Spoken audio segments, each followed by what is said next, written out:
KSU സംസ്ഥാന vice president Yadu Krishnan, Arun Rajendran, കൊല്ലം ജില്ലാ president Anwar Zulfikar എന്നിവർക്കെതിരെയാണ് പരാതി. ഒരു സ്ത്രീ തനിക്കെതിരെ ബലാത്സംഗ കുറ്റം ആരോപിക്കുന്ന ഓഡിയോ ക്ലിപ്പ് പ്രചരിപ്പിച്ചു എന്നാണ് ആഷിഖിന്റെ പരാതി. സ്ത്രീയുടെ ആരോപണത്തിന് പിന്നിൽ 3 നേതാക്കളാണെന്ന പരാതിയുമായി ആഷിഖ് കോടതിയെ സമീപിച്ചു. കഴിഞ്ഞ വർഷം ഡിസംബർ 9-ന് വാട്സപ്പിലൂടെയാണ് ഭീഷണിയുണ്ടായത്. കോടതിയുടെ നിർദ്ദേശപ്രകാരമാണ് പോലീസ് കേസെടുത്തത്. ജാമ്യമില്ലാ വകുപ്പുകളാണ് ചുമത്തിയത്.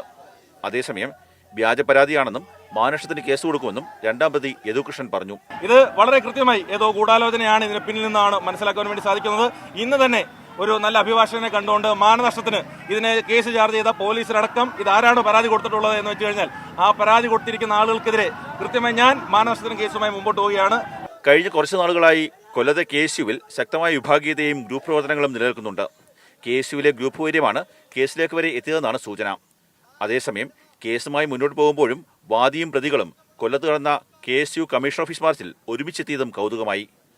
മുതിർന്ന നേതാക്കൾ ഇടപെട്ട് പ്രശ്നം പരിഹരിക്കാനുള്ള ശ്രമങ്ങളും ആരംഭിച്ചിട്ടുണ്ട്. മാതൃഭൂമി ന്യൂസ്, കൊല്ലം.